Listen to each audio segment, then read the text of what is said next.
We are recording. We are recording. Everybody, welcome to episode 5. Yeah, this is Success is Obedience to a Structured Way of Life, and we're going to talk about professionalism, ethos, and failure. Yeah, I think that in punk rock or really anything when you're fighting for a cause, it's really easy to run into the situation where you feel like your cause is becoming your entire life and what that means for your identity, what that means for your ethos, and the over encompassing fear of failure. But we'll get into that. How you doing? How was your week? It's been a crazy busy week. I think it's a good time to talk about professionalism because sometimes personal life and professional life clash, and I had like a crazy thing that happened where I didn't fulfill a contract by like the specified deadline, and then I felt like shame, and I went into like a shame spiral and didn't reach out because I freeze when I get scared. And it like happens once every like 10 years, but it's just like, oh, what a good reminder to like really look at your humanity. Yeah, exactly. That you're human. Yeah. I think a lot of people have that a lot more frequently than every 10 years, so you're still ahead of the curve, I think. Awesome. How was your week? It was good. It's been interesting. A lot of ups and downs, a lot of changes. But I don't know, nothing out of the ordinary. I think one big thing that I should mention is we hit over 100 plays on this podcast. Thank you guys so much Thank you. for caring enough to hit that listen button. Yeah, I think as of time of recording, we're at 147 plays and 93 unique listeners. How Yeah, crazy is that? we never ever expected that that was going to happen within like the first 2 episodes, and it's just really amazing to have support. All of our friends have been really supportive, our families have been supportive, and just, uh, all of these people that we're connecting with surrounding this podcast, we never thought that it would take off as quickly as it is, and it just feels really great. Thank Yeah. you. Thank you. Thank you. Thank you for listening and thank you for sharing and, subscribing and all that good stuff, dear listener. And, it's nice to know that when we address you with these weird off topic kind of things and we're like, for anyone who needs this, like someone is actually listening. Yeah, it's a nice feeling of community outside of our community, I should say. Oh, we'll be posting more information about how to engage with us on Instagram. We'll have like questions and take feedback and stuff, and we'll be trying different platforms so that we can try to build engagement now that we know that you are there. Yeah, I mean, these are discussions, and they're not just our discussions. We want to talk to you guys too. We want to hear your opinions. We want to hear your critiques if you have them. Happy to hear it. Anyway, you want to talk about what's going on right now? What's going on in the news? You want to talk about Well, I wanted to talk about just something that's going on locally that's kind of a trip. BJ Penn is an MMA fighter. Well, he's retired from MMA. He has like a statue and he has a bunch of gyms and like BJ Penn is running for governor of the state of Hawaii. His platform is to abolish COVID restrictions and the TSA because he feels like that will make us be able to travel easier or something. All of this aside, it's really hard to think of BJ Penn in a governor context, or in a position of authority for me, because I know BJ Penn as the dude who ran his truck off the road into a ditch. He gets arrested for like beating people up and drunk driving and stuff. And so everyone is allowed to change, everyone is entitled to their journey. But I'm like, is it kind of punk that BJ Penn is running for mayor or like what, or governor, or like what is this? I mean, all political opinions aside, and like even any like personal opinions about BJ Penn aside, I think that what we see time and time again is that the world moves really quickly, and being a governor is a very huge responsibility. Like, we saw that through COVID, and Yeah. I just don't know that, like, fame is the right thing to propel you into politics, you know? especially when your fame is generated out of something that has nothing to do with politics. Like, I understand that he's a local here. I understand that he is like a local hero for sure.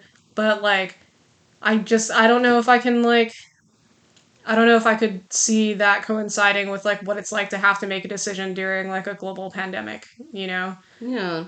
Or like what that means when it comes to issues like homelessness. I don't know enough about his background to say whether or not he is qualified, but I can just say that yeah, from a personal like understanding of like his reputation, probably, I don't know if it's the best like background to be running for governor, especially with the world being in such a fragile state. Yeah, I mean, running for mayor would make sense. He's a local boy. Local boy makes good. Like, is a common story of people who run for governor and win. Like, we had a governor named Billy Kenoi. He was he was deeply involved in gangs and stuff, and then he went to law school, became a lawyer, and then he was the mayor, and then it's unclear whether these actions that I'm about to talk about happened before or after he had like a terminal illness, but then he, did these kinds of things where he would take his corporate or government credit card and like go to you know, Mama Korean bars. san Yeah. bars. I don't even know what to like say about them. Yeah, like happy jerky bars. And he was like, "Oh, I couldn't pay him back," and he is still very beloved, especially since like in the time of his like toward the end of his life to now, he is like still so beloved. And Local Boy Makes Good is a story that like Hawaii Island really gets behind. So I could see BJ Penn running for governor and having a fair shot, even though he's running, I believe, Republican.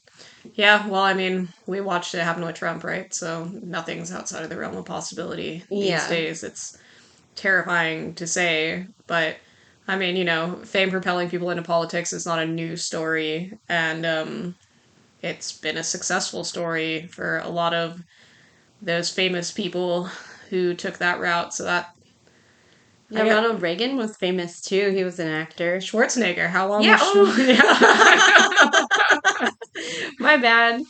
Forgot about him. Yeah, you want to talk about governor? I know Manny Pacquiao, I think, became the governor of the Philippines. Yeah. Yeah, after his boxing career. And then Wyclef Jean tried to run for the president of Haiti, but he wasn't born there. And then they made some exception, I think. I could be totally I misremembering think he this. embezzled a bunch of money from like the Haiti Relief Fund, also. Oh, oopsie Yeah, doopsie. yeah. I mean, yeah. There's a big scandal with Wyclef Jean in Oh, Haiti. oh no, it will be in the show notes. Just um, But yeah, I guess one thing I want to call attention to is, and you can look up Invisible People on Instagram, but they're calling a lot of attention to the fact that the ban, I guess it was a moratorium on like tent cities and homeless encampments in LA has been lifted, and now sanitation is going through and just tearing down homeless encampments, towing RVs all over the city. And they're doing a really good job in pointing out that this isn't helpful, and all it's going to do is take people who have some semblance of homes and turn them into street homeless, which is exactly what they don't want. So it's super counterproductive altogether. And yeah. also, like, all of that money could be reallocated from paying sanitation to tear down their homes to trying to find a better solution. It's a lot of money. Yeah, and one thing that happens when people take away when these sanitation efforts happen is like they take away people's identities, the only things that they have that really like define themselves by, and that stripping of identity is really awful. And then you brought up a specific example of humiliation that happened that was just terrible. Yeah, I guess some of the sanitation workers had found like a woman's underwear and were like holding it up to the sun and laughing at her, and just like general shitty human behavior. But like what people don't understand is a lot of the homelessness in America has a connotation or like direct connection with like mental illness. Yeah. And when you subject somebody who is already struggling with mental illness to that kind of trauma and that kind of anxiety, like you're really just you make the problem so much worse. Like I don't see how this is a solution. I don't see why it's worth spending taxpayer dollars on. And it just kind of makes the world shittier for everybody involved. I mean, anybody living in the city of Los Angeles, like also, he was really remarking on the fact that people were driving by and, you know, yelling nasty things at the homeless people as their homes were being torn down. And it's like, I think that's like a really visceral example of just like Dehumanization. dehumanization and just like how counterproductive, right? Like, Yeah. you like what the kinds of things that people yell at homeless people or like get a job and blah blah blah, like you yelling that shit at them is not helpful. Like Well, and you don't know how many people who are homeless actually have jobs. Like, that's so the majority, at least I did a lot of work in homeless services integration into like public library systems. And most people that are homeless are just transiently homeless. Like they couldn't afford to pay their rent for a month or two, got kicked out of their house, and are homeless. And, you know, they still maintain jobs or are trying to get jobs because they recognize that they don't want to be homeless. You know, there are successful homeless communities, like people who get together to share resources. We have a homeless community out in Puna. And it's like a collective of people who are choosing to be homeless and but they have like their own resources and networks of like I don't know, communities and goods and stuff. And they still have jobs. Like homeless people can have jobs. Like right. Yeah, and I mean, we also need to remember that like prices for groceries, prices for gas, like basic living necessities are through the roof right now, and people who used to be able to afford in the neighborhoods they grew up in cannot afford that anymore and never will be able to again. most So likely, yeah.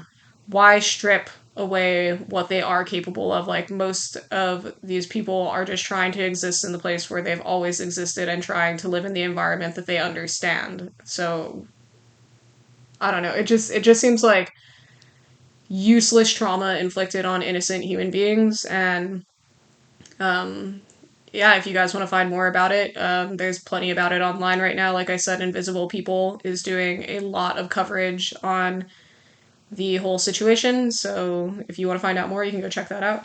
I'd like to take a moment to actually, one of my mentors passed away this week. Her name is Dr. Luz Quiroga, and she is the one that introduced me to this work in its community informatics and how to embed services for homeless people, particularly transient homeless people, into public libraries so that they have access to, you know, computers, laptops, even just devices to plug in their phones so that they could communicate with family and mental health services and stuff. So just want to say that I'm thinking about her right now. Yeah. I'm sorry for your loss. I didn't know. I forgot to tell you. So, yeah. Cool. So I guess let's move into our topic for today, though.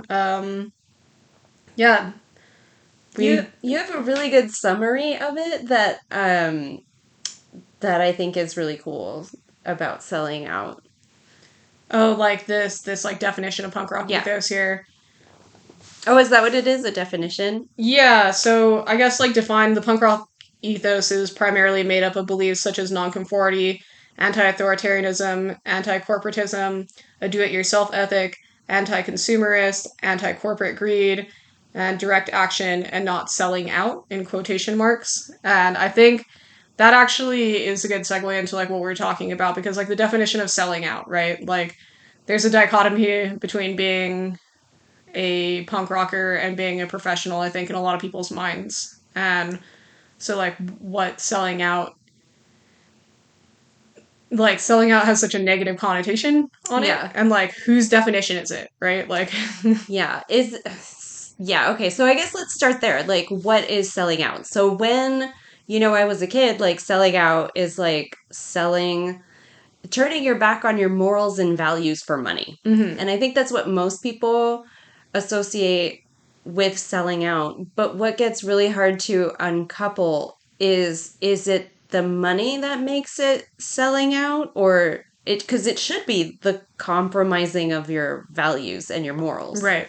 but we don't always see it that way. We equate money as selling out, I feel like. Yeah, and I mean, you know, like it's I think like we are so quick to forget a lot of people, myself included at times, you know, it's really easy to forget that like humans are humans and like living is living and like sometimes you need money. So, you know what I mean? Like we all have bills, we all have these things that we need to pay for, families to take care of. And so like it seems really unfair to like put the label selling out on somebody who is trying to get by, you know? And I don't know if that is like the difference between like fame and fortune or just fortune or you know what I mean? Like the parallels are super strange, but like that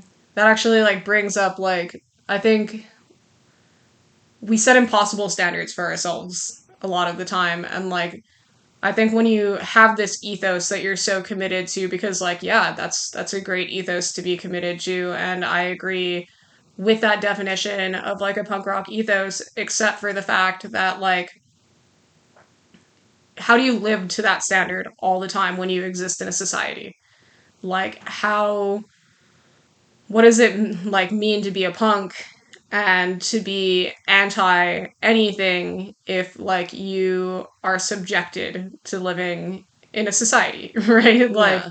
you can't be anti everything all the time. And both of us do work that is like, you know, particular to a cause, um, or several causes, but like, you know, that cause can't be your like the standard to which you like hold like your self-esteem or like how do you like tie your identity up in that to be anything beyond your cause, like how do you balance like having a cause and having like a like life, you know? Yeah, I think that's a great question. If I'm understanding you correctly, you're asking like, you know, what is the balance between what you do and who you are the rest of the time? Yeah, exactly. Yeah, and one one thing that I think is, so it's always exhausting for people who do any kind of activism, because like how do you not let yourself get consumed? And I think that's when things like self-care and downtime really come like into play. Mm.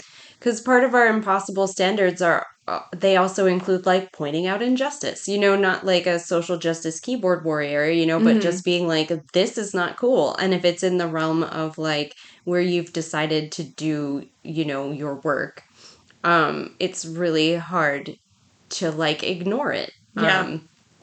Yeah, so it's just like, do you not participate in certain things where you might be exposed to like compromising yourself, or like your self-care or whatever during your downtime? Like, I don't know, you need downtime for sure. Um, what are some of the impossible standards that you set for yourself? um I think that I definitely want to be the kind of person who exists in this world that cares about those around me. We can stop right there because I have terrible people skills. And a lot of the time, like, I fall victim to, like, the mentality of, like, everybody's so fucking stupid, you know? And I, like, a lot of the time. And that sucks. That is a shitty mentality for me to have, especially because I do care so much about my fellow man. But like, you know, when it on a day-to-day basis, when you see so many people doing so many shitty things, it's so hard to want to care about them, you know, and I like try really hard to recognize people beyond like their surface level or like that like narrow like perception or perspective, I'm sorry, that you get from just like your first 5 minutes of meeting somebody.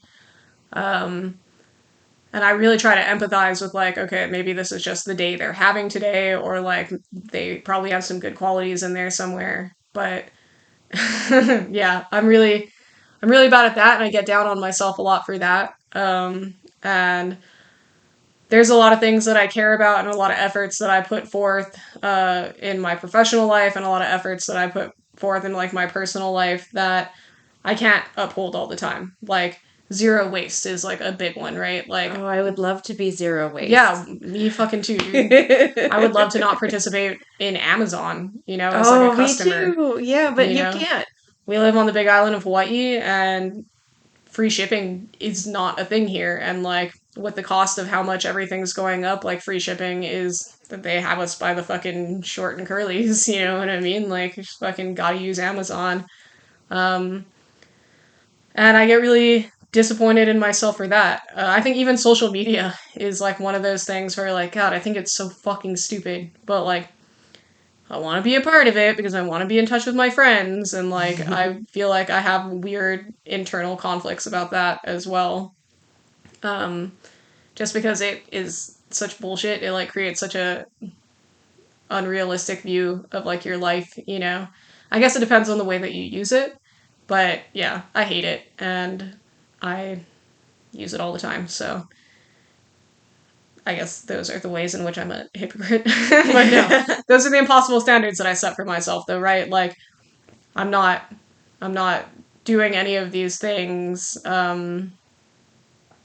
to be a bad person. They're just the kind of things that happen when you are a human being. Like I think that we all need to remember that we are, that like you can you can still be a good person and not uphold these like huge standards that you have for yourself all the time. Like every day is a learning experience on how to be a better person.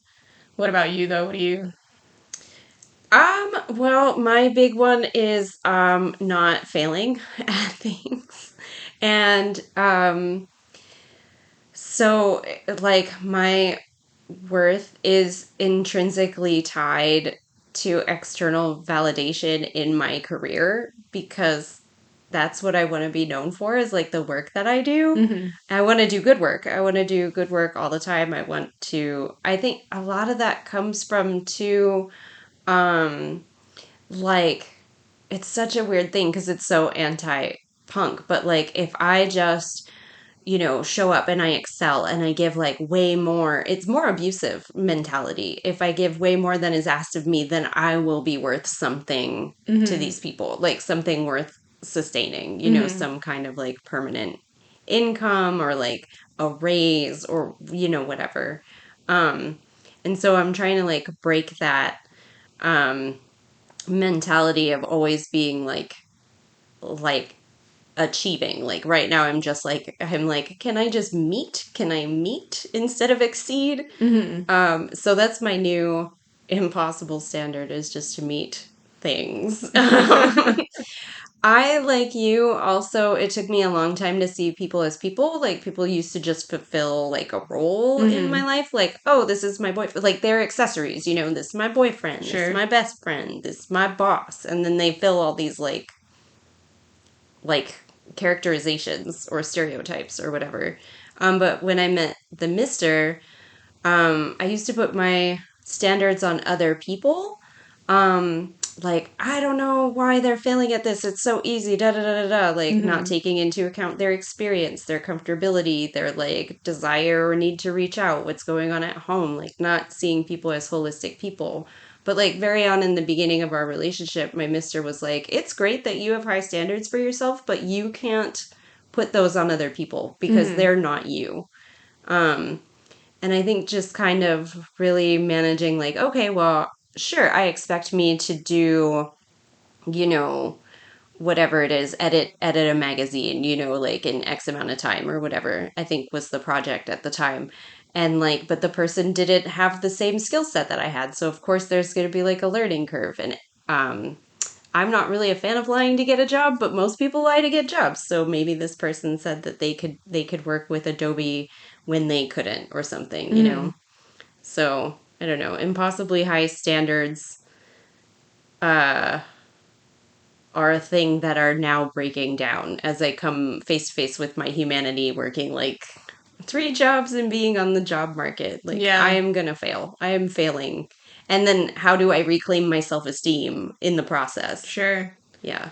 I think like one thing that we maybe touched on in a past episode, but I know something that we talk about in like our own time a lot is like that like moment where you're like, fuck, when did I become so fearful? Like I used to be Yeah. so fearless, you know? And like um I even think like that is like a standard that, you know, as you grow up, I think like that's definitely something that develops out of like living or like growing up in like a punk rock scene, right? Is like you were fearless, you were a fearless kid, like just about all of us were at some point. That's how you got to where you are, you know? But like I think now as an adult, like, fuck, it's scary, you know? Like, you gotta have a job, you gotta fucking pay your bills, you gotta do all of these things. Like, once the romanticism of being like a young punk kind of wears off, and like you, every day you get hit with like more and more challenges of what it's like to be an adult and like a, like, functioning member of society, I guess, if you wanna call it that, or like use that language. But like, yeah, I think like you don't have to be fearless all the time. The world's fucking scary, you know? Yeah. I think, like, I always catch myself asking myself that, like, wow, when did you get so scared? But, like, have to remember, like, yeah, well, the world's fucking crazy. So, like, you should be scared. It would be weird if you weren't scared. Yeah. It would be weird if you weren't scared. One thing you brought up was, so we were talking about being fearless and stuff, and how that's like part of the embodiment of like the spirit of being punk and how you get to where you are. I was thinking about the image, the stereotype rather, that punk rock people are like lazy.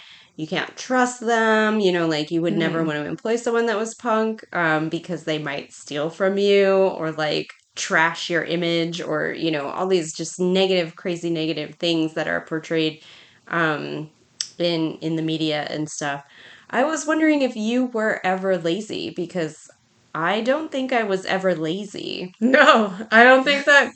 It takes so much work. Oh my god, if I think about like what it was like to be a punk rock teenager, dude, it took so much work. Like I made my own clothes, dude, you know, like I made my own clothes like just to cultivate like the image that I was trying to like make or like have the world like recognize me as. Like every day was so much work. I don't do nearly that much work in my adult life, you know, like but I think like it kind of is like a like I don't know if it's like a subjective thing, like person to person, but like I think punk rock definitely like a lot of people who are doers gravitate to punk rock, you know? Yeah, that's what I was thinking. Part of it is the DIY culture, but like I did a lot of volunteer work in high school, and like I think it really did help foster like the, like identifying causes that I want to be a part of. Like I want to be a part of the solution, and that's something that I got to do Mhm. through volunteer work as a punk. And then it also helped change the perception of like punk in our community. Mhm. Yeah, I think that like, you know, that's definitely not how everybody gets their start in punk rock, and like definitely for me and like a bunch of my friends, most of the kids I grew up with, like it was just more about like freedom and like, you know, we're all kind of shitty, we're all kind of gnarly kids at one point or another, you know, but like I think like that sense of community that I had with those kids though is what taught me the value of community or like how to be accepting of people's like idiosyncrasies, you know? Yeah. So, regardless of like how you get there, I think that like that's definitely a value that punk rock will eventually instill in you regardless of whether or not you're seeking it out, you know? Um Yeah, the doer, not the lazy. yeah, exactly. Like it and like, you know, it's a lot of work to care, you know? Like and I think we're all probably involved in punk rock culture because we care, you know? Yeah. So we wanted to talk a little bit too about what success looks like on an individual level. And like, I think one value that I carry with me from like one punk rock value is like, this is who I am, like, um, sometimes it's unapologetic and sometimes it's not, but it's just like, I'm not gonna get like dressed up more than I normally would. Like, if I'm not having a great day, I'm gonna be honest about it, like Mm-hmm. professionally, like, oh, like stuff's going on, but it's cool. Like, let's talk about whatever our meeting is, like, Mm-hmm. just acknowledging who I am.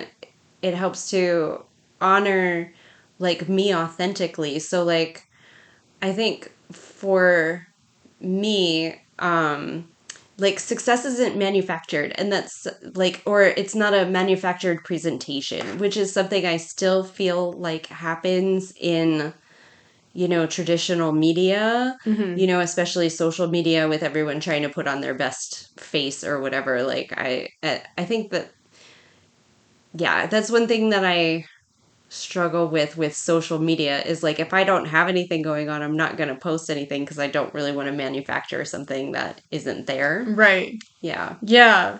Yeah.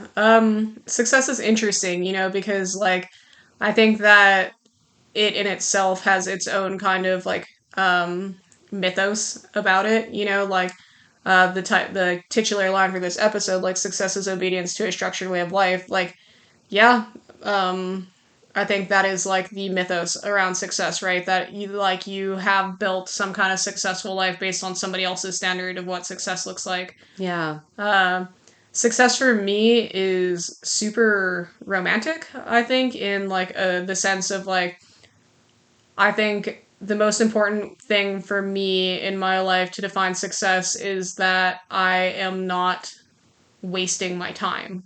Ooh, I like that. Um, yeah, that's like it's a big one for me. And that's like maybe even relates back to the impossible standards, right? Because like there's so many days of my life, especially living on this island, where I'm like, fuck, I'm so bored. I'm just like wasting my time just sitting here, And I have a lot of issues, a lot of self inflicted issues with that.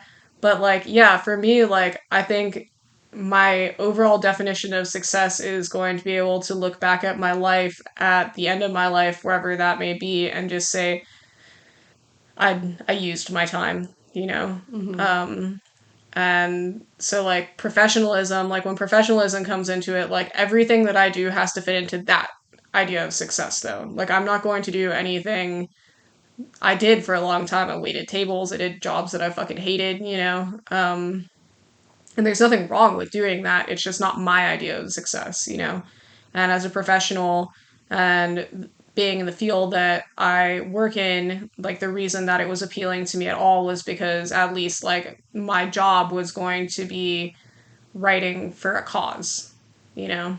Yeah. So, but like even that, like that's not successful if it doesn't allow me to travel, you know? Yeah. It's not successful if I wake up every day hating my fucking job, and like I have my own struggles with that. So, um, I think it's kind of like it's subjective for sure, but it's also kind of like this chameleon for like person to person, like how you define success and what that means, like on a personal level, on a professional level, or really just at all. Like, how do you, how does one achieve success if like I guess I should say like no one will ever achieve success if you're trying to live up to somebody else's standards. That's what I was just thinking. Yeah. Yeah. So you have to really figure it out for yourself. I know, like, when I look back at my life, I just want to know that I got to do everything that I wanted to do, and like, am I happy in quotes on the day to day, like, and if I'm not, what can I do to change it? And I think anytime I can face like the things that I'm afraid of, even if it's scary or I don't want to, I know that change and growth is on the other side of that. And that's definitely a part of what success is for me. I also, travel is a big part of what success is to me, and I do want to own our own home, but that's because we have like a legacy plan of what we Mm-hmm. want to do. Um, we want to buy like a large acreage and build a whole bunch of tiny homes on it so that students can bring their pets. It's for students with pets. That's awesome. Yeah, and they, so it will gift it to the university, and they'll have to maintain the property and do communal gardens and like hang out and do stuff like once a week, but that's our legacy plan. And so everything is kind of like in movement towards that goal. And so like when I do feel professional frustration, like I'm like, but I have this big plan. Like, how am I going to accomplish this big plan without like money? Yeah. Yeah. Like to call back to like when you have those struggles where like you wake up like hating your job or like, things like that, like it's really hard to avoid that sometimes in life Yeah. because you need to make money, and like if you have long-term goals, like it becomes like this like idea of like sacrifice for like a bigger picture. Um and I think it's really easy to fall prey to that. I also like think that a lot of people like you're a PhD. Like I think a lot of people, well, I know for a fact that a lot of people who end up with schizophrenic symptoms or like just full blown like episodes are PhD students, and I think that it is this like idea of success that you're like trying to achieve, because like that's a big one. Like you're getting a degree, it's something that shows on paper that you're successful. Okay, that brings up something I wasn't expecting to go here at all. Okay, so I think the most recent one that I can recall was in 2018. Every so often, this big national grad student organization does this like survey of the state of grad students. Mm-hmm. And 3 out of 4 doctoral students developed some kind of mental disorder. It's not a mental disorder, but like anxiety, depression. Um, and it's hard to tell if it was always there and then it just like emerged, Mm-hmm. because of the stress, the confines of trying to like live up to other people's impossible standards when they don't tell you what they are. Mm-hmm. Um, and talk about a really isolating process. Like a lot of it come like manifests because like you are alone working on this thing. There's a great article called The Valley of Shit. And it's about how uh when you reach ABD, which is all but dissertation, so you've defended all your coursework, you're just kind of in this amorphous place called the Valley of Shit, and you're just hearing all these negative criticisms, and you feel like you have to deal with it alone because you're weirdly taught to be competitive, Mm-hmm. like, and like that so many things matter that don't actually matter, like who your advisor is, or that you get into like that the idea that you pick is what you're going to be doing for the rest of your life, so you better pick a good one, like all these impossible things, and you're left with all this like negative stuff. And this isn't the experience of everybody, of course, and like my experience was especially like traumatic and terrible. But you walk through the valley of shit alone, and until you make connections with other people who are going through what you're going through, you don't understand that there even is community because you're not taught to rely on anybody. Sure, that makes sense. Yeah, that makes a lot of sense. I mean, I think like this concrete idea of like what success is, especially in academia, because you matriculate in academia, so like it's an ascension.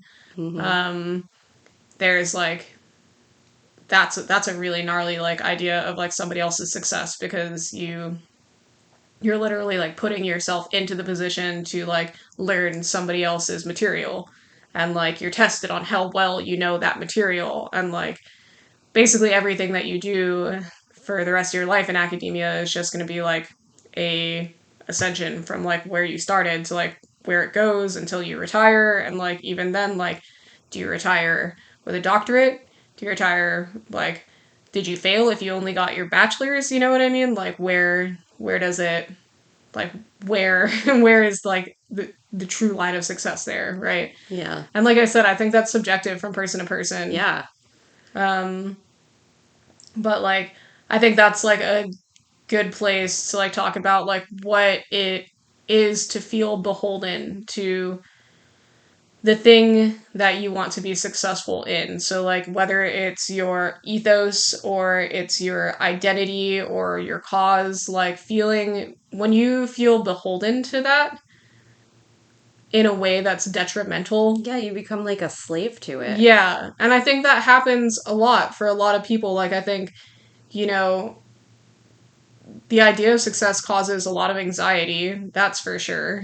But, like, even, like, mental like challenges like depression, like if you want to be this person so badly and like why can't you be this person, like you work so hard. I feel like in like the physical industry, like in fitness, this happens a lot, where people spend so much time trying to like build this like physique that is so perfect to the world, but like you sometimes like you just don't have the genes to look the way that you want to look, or like sometimes you're just not built that way, like we all have like ideals like beauty or like what we would like to look like for ourselves, right? And so like that is a huge example of like when like being committed and being beholden and like working really hard like can be totally detrimental to like your actual self. Yeah, so I'm a wrestling fan, and a lot of male wrestlers are coming out now to talk about body dysmorphia and the struggles and challenges that they face with looking in the mirror and seeing like fat in places they don't want it, and like so in response to that, becoming bulimic or anorexic. Mm-hmm. And I think it's really great because men don't really talk about body issues the same way that women do. I think because every woman knows that from birth, basically, we're upheld to like this standard, this unachievable standard of beauty. Mm-hmm. So with this isn't like really related to punk rock, it's related to food and stuff. Like it's really hard to be paleo or any kind, hold yourself to any kind of dietary standard for longer than, for me it was for longer than 2 years. Mm-hmm. At some point I do just want to have a regular piece of cake, Mm-hmm. or I want to have like pizza, and then like the shame that comes along with that, that's the detriment. Like being beholden to the idea of like, well, I have to do this thing because it's good for me, Mm-hmm. has caused like, it's not like a backlash or, like I'm not rebelling against my dietary standards, but it is just like, when do I get to be fucking human? Like, why can't I have a piece of cake and not wear it for like ever? Yeah, totally. I mean, like when you do relate that back to like punk rock ethos and like anti-authoritarianism or like anti-corporatism, like when you do have to play by those rules, like when you have to fucking order things off Amazon, like we were talking about, like it feels shitty, Yeah. but like I couldn't possibly like beat myself up over that every time I have to do it. You know what I mean? Like I can definitely strive to find alternative ways, but like it is a challenge, and like so like anti-corporatism is I think a big one that can be really stressful, where it's like fuck, we live in a capitalist society, Yeah, I really do believe though that I can make a difference with where I spend my dollars. And Mm-hmm. so those are the choices that I make, like even if it's on Amazon, it's how can I prioritize like a small business over, Sure. like a large manufacturer. I mean, it sucks having to go to Walmart for the good like bird seed, but they have like 40-pound bag for like $20. Yeah. I have a peahen and I have some chickens that I am like a steward of. So that's why bird seed came up, but like yeah, anti corporatism is, especially in our small community, like I would rather give money to, J Horror Store. Shout out to J Horror Store in Curtistown. When they have birdseed, I'd rather pick it up from there because it's a Mm-hmm. local business that I can get something from. Even if I pay a little more, I know that it stays in the community and I'm doing some kind of good. Yeah, I think like working in the agricultural industry here, it's really interesting because like we should be buying local produce. There's tons of it here. It's affordable. There's endless amounts of farmers markets to shop at, you know. Um, but like the way that they get you is for every $3 it is to buy broccoli at a farmer's market, it's a buck 50 at Target, right? And so like that exacerbates a whole lot of problems like shipping and like that impact on the environment or just like, you know, the whole supply chain issue that like excuse me, we're facing as a country right now. Um, you know, everything is a domino effect. And what sucks is that they make it that way so that it's it's easier to want to buy from Target because if you are struggling to feed your family, $1.50 sounds a lot better than $3, you know? Yeah, we recently, I guess recently, like 2 or 3 years ago, made the decision to, primarily go local for almost everything, for food. Because our state is trying to get to a place of sustainability where we don't rely on shipping as much by the year 2050. So there's these agricultural initiatives, which is why Diz is fortunate enough to work in nonprofit ag fields. Mm-hmm. Um, so there's all these different chicken and pig and cattle farms. There's also like fruit and vegetable farmers. And so we actually save money on the fruit and vegetable Mm-hmm. end, but not at all on the animal production end. And so, when we do buy things in bulk, like when we buy chicken in bulk, we'll go to our local Cost You Less, which is like Costco. Like they actually use the same distributor as Costco, but again, it's local and it's also not 99 miles away. Um, Mm-hmm. Yeah, so they have a major inflation on their prices though because of it for the convenience of like serving the east side of the island. But like yeah, I agree with you. Like uh, you know, KTA is like our local grocery store here, and I would rather spend my money at KTA than any other grocery store that we yeah, have available to us. same. But you know, like I said, like there's just gonna be those times where like and You like those can't help it. situations where you just can't afford it. Yeah. And I mean that's fucking capitalism. They do that on purpose, you know. Yeah, and that, is increasing. More and more things are becoming less and less affordable, like you talked about earlier, and like it's the same with supporting local businesses too, Mm-hmm. like because the cost of manufacturing and shipping is on their end too, like we have to pay for their access to distribution. Right.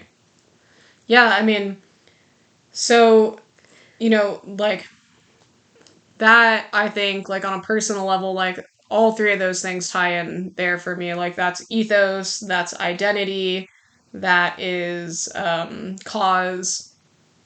Like I feel beholden to all of those things. And that's great. That means that I care enough about what's going on around me, just like you care enough, you know, about what's going around you. And it's like I think like the only time that it becomes like a issue is when it becomes detrimental to you, right? So like sometimes it's a detriment to be beholden to your cause because it starts weighing on you the way you judge yourself, the Yeah. way that you judge others around you. And I think through that, you're kind of like building your own parameters of success for other people to live up to, Yeah. which sucks. You know, like we're all guilty of it. And so I think it's really important to remember your own humanity when you do like branch out into these like subcategories of who you are, your ethos, your identity, your the causes that you fight for. Like remembering who you that or not who you are, but like what you are. You're a human being. Yeah. So what kinds of things do you see as when does it become like self-limitation for you? Like when does trying to hold yourself to these ideals, how do you know when it's depreciating to your own self-value and like self-limiting instead of like enriching your life? For me personally, it's apathy. Um, Apathy is something that hits me really hard. And that's for like probably a number of different reasons that we'll get into in future episodes when we start talking more about like mental health and stuff like that. But apathy hits me really hard and it's amazing. I struggle with this almost daily where I know that I care about something because I know that it's important to my life, but I don't care about it enough to like practice it or like want to put work toward it. And that happens a lot with my job. I feel Mm-hmm. like, and not just my job, but like sometimes you work on a project, you'll be working with a client who has this project that they're really passionate about and you read over it and you're just like, oh my God. like, um, they're not all winners, all the ideas, but like your job is to make this idea sound like a winner. And when you don't care enough about it, like I suck into this place where I just immediately am like, I'll fucking do this later. I don't want to deal with this right now, like that kind of apathy is like, I mean, my entire life, and I shouldn't just say it's in the nonprofit sector, like my every job I've ever had has felt, I always hit a point of apathy where I'm just like, fuck, I don't care about this at all. Like, I get really heady. I get really like existential about like why I'm even like committing my time to doing this at all. I start fantasizing about all the other things that I could be doing that I would enjoy doing more, but like those are fucking fantasies, right? Like I'm Yeah. not necessarily in a place where I could like actually do those things right now. Like I'm doing this job because I have to make money. Um, so for me, it's apathy. I definitely, when I care about doing something, I will work 110% at it, I I taught myself how to play music, I play several different instruments, all self-taught, like gave a shit about that enough to put the time into it, languages, I love languages, I'll learn languages for no reason. Never gonna speak them, just want to know. And so I think there's like a definite line with the way that I like can see passion and apathy for a cause. And like once the slightest hint of apathy starts like leaking in, then like I know that I've hit a limitation with this cause or this ethos or this like identity that I'm trying to convey to the world. Like when I just don't fucking care about it anymore. And like we can relate that one back to fitness too. Like, everyone has like those moments where you get on like this big regimen and you're like, I'm gonna fucking jog every day. And then like, no, you're not, probably not, But Yeah. like, um, it's not that these things are bad goals to have or bad like causes to support or even like a bad like code of ethics to live by. It's just sometimes they're not the right ones for you. I think there's a lot of like weeding out, right? Like and like or even just stepping away from something for long enough to realize that like maybe you do care more about it than you think, but like you need a vacation sometimes just for your own psyche. Yeah.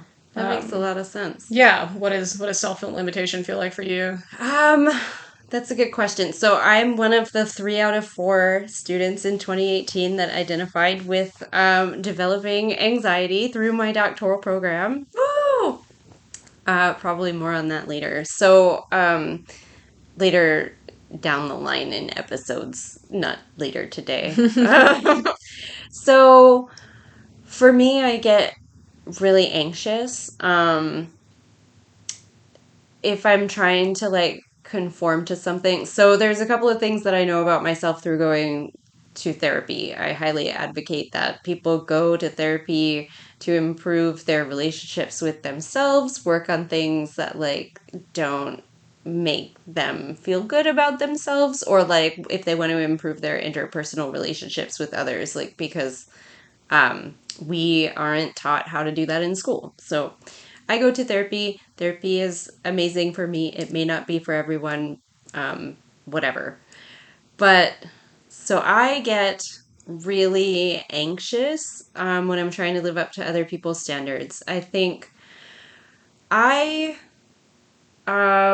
came out of college at a time where like having tattoos was still like not accepted in the workplace. Mm-hmm. So, you know, I had to do a lot of like camouflaging and masking. And so it wasn't selling out in actually my values, but it was presenting as if I didn't align with the values and ethos that I had about like my own self presentation.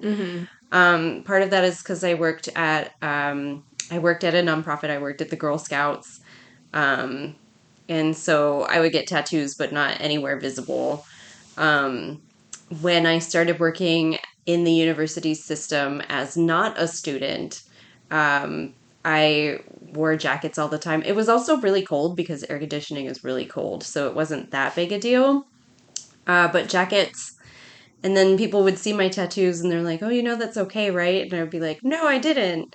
Cool. And, you know, so just the freedom to wear less jackets was nice. And then I always told myself after I got tenure, I would get blue hair, but it didn't look like I was even going to get a doctorate, you know, like Mm-hmm. in 2016 or whatever, 2017. And so I was just like, what am I waiting for? I should just live my life. And I dyed my hair blue. And like my boss just loved it. You know, she was so supportive of me being able to like engage in my own self expression, especially. And it felt so good as someone that used to dye my hair, like as a point of self expression. Mm-hmm. I would dye my hair. And then when I didn't dye my hair, I got my nails done. Mm-hmm. Just because like you have to show some part of your sparkle, I Yeah, feel sure. like. Sure. Yeah. And so if I feel like claustrophobic, all this to say, like, if I feel claustrophobic, like any part of that is not going to be accepted. Mm-hmm. If I develop anxiety, over over decisions or projects or the way that things are going. And another big thing, so this is why therapy is important, is because I freeze. And I didn't even know that freezing was like an option. So it's like fight, flight, or freeze. And when things are really overwhelming or like self limiting to me and I don't know what to do, I will freeze. And that's kind of what happened to me professionally, like this weekend. I kind of just like froze. And like I spend a lot of time in my head, like shame spiraling, like, oh, here Mm-hmm. you are, inactive and not reaching out. So, like, yeah, those are my big things: communicating, anxiety, and freezing. Yeah.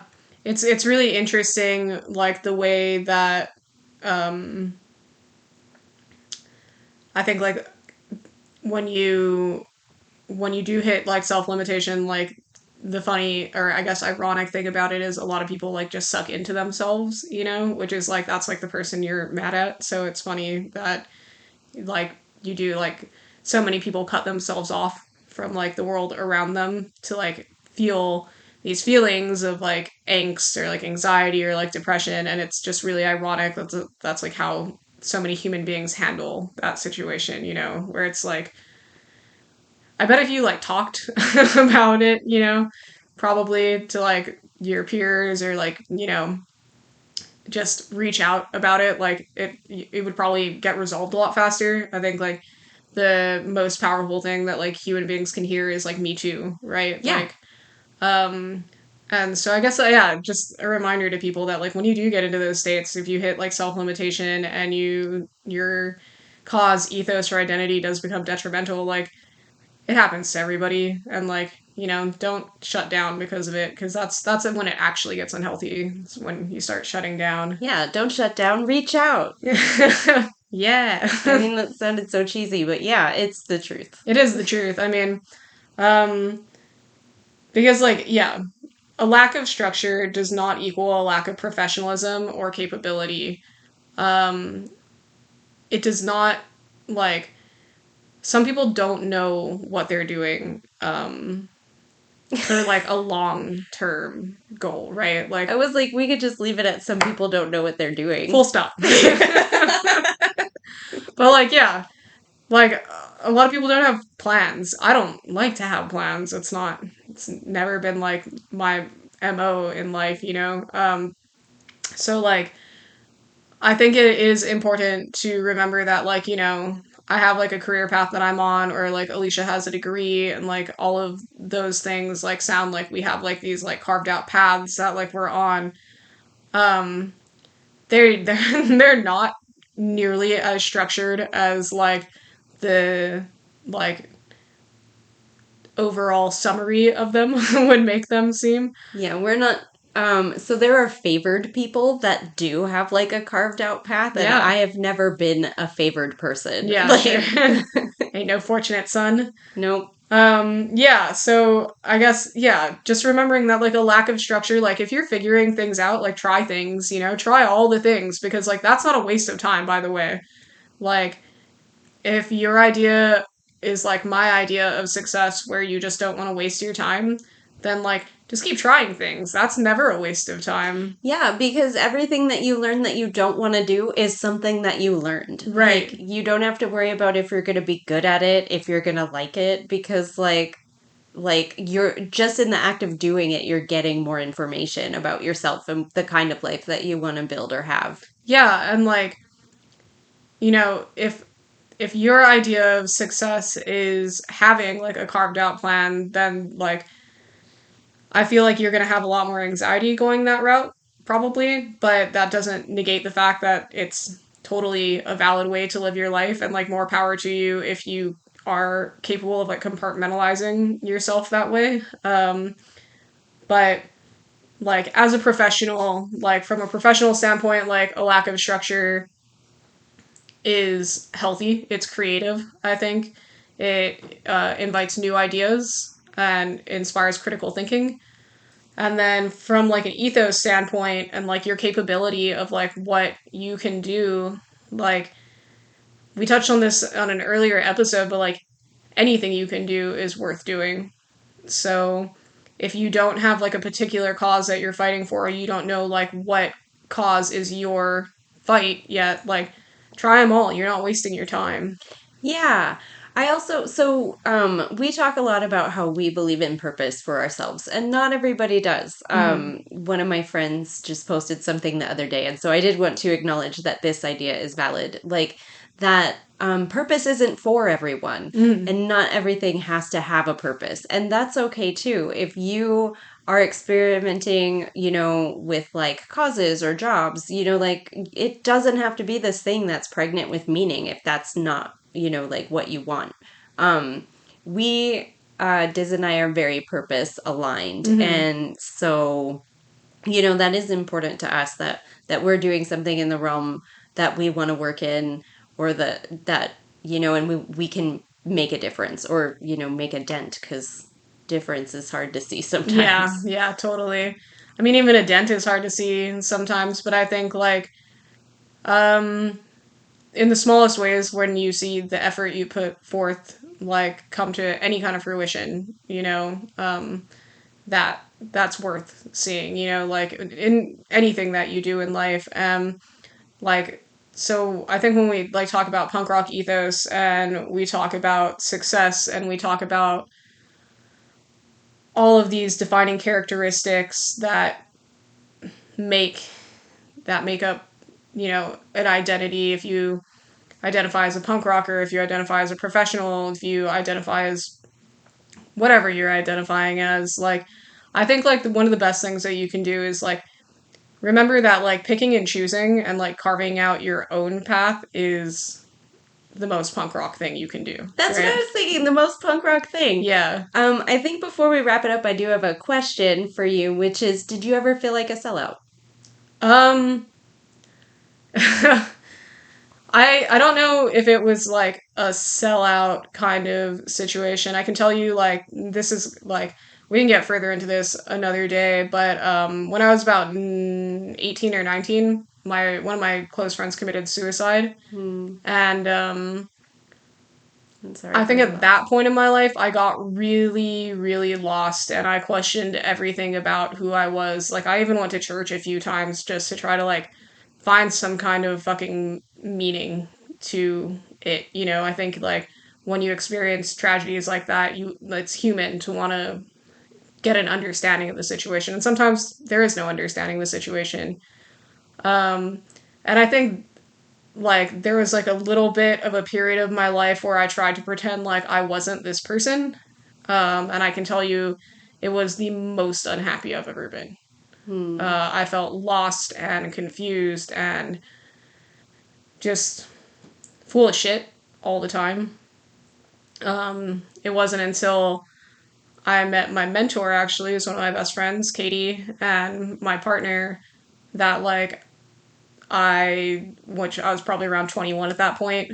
I like started coming back out of like that shell that I had made for myself and just realizing that like I'm so much happier when I'm just being the person I am and not pretending to be anything else, you know? And it's really funny because I have such a reputation of being so distinctly Diz all the time. Sometimes it's not a good thing, you know? But like, yeah, that definitely took a little hiatus at one point in my life, and I was fucking miserable. Yeah. What about you? I think I had just finished up my master's and I was maybe 2 years deep into working at a university on Oahu, doing all the covering and everything and of my tattoos and really learning how to be like business professional in Hawaii, which is like different than business professional in other places because Mm-hmm. it's, like local culture takes in all these different value systems and structures and like we have a lot of deferment to your elders and like knowing when to speak when spoken to and like all this kind of stuff that was just being passed on to me from um like a generational perspective of how work should look. Mm-hmm. And I was like, I am miserable. That's another thing. I will be I recognize a long period of unhappiness in myself when I'm doing self-limiting. Um, and so in that time period, I was like, I can't live like this forever. Like I can't keep hiding parts of who I am. And like, it stems from something that we'll talk about um, later about like um, how you present yourself on paper, I guess. Mm-hmm. And anyway, that started a long several year journey to really kind of embracing like my authentic self and my whole experience as a person and really wanting to like share that with people because I feel like it'll be really an inspirational story and just in like the past well, since I started teaching at UH Hilo, I think I didn't feel like a sellout. I started to feel like I had made it, you Mm-hmm. know? Like, oh, this is something that I can sustain teaching. And like in the English department, so really what we focus on is like teaching subversion and being critical. That's like basically what a degree in English is Mm-hmm. is you're teaching people how to think, how to be critical of ideas and systems and how to subvert those ideas and systems. Mm-hmm. So that felt very like not selling out even though I am like an authority figure. Yeah, I mean, I think, like I said, or like what we were talking about earlier, you know, and like it's such a moving target, right? Like the definition of selling out because like it's so subjective. Yeah. But yeah, I guess if there's something else you want to add and wrap it up today. Yeah, no. Oh, this is just a reminder that we're on stolen land. The Kingdom of Hawaii was ceded to the United States of America in order to reduce bloodshed and violence against the Hawaiian people and we're here without a treaty. Yep, and we can, and ourselves and you can do lots of things to aid in the fight for Indigenous rights, if you so care to look into it. Yeah, so our shout outs this week. I am shouting out Sasha Takshablu. Sasha, I hope I pronounced that right. LaPointe. She just released a book called Red Paint, and it is an ancestral autobiography of a Coast Salish punk. Yay! She is an Indigenous artist who blends the aesthetics of punk rock with the traditional and spiritual practices of the women in her lineage. And it's a really beautiful book. It's very poetic, the way that it's written. And if you're interested, it's available everywhere books are sold. Sweet. Okay, thanks, and bye. Yeah, have a good night. Yeah, that's crazy. Without the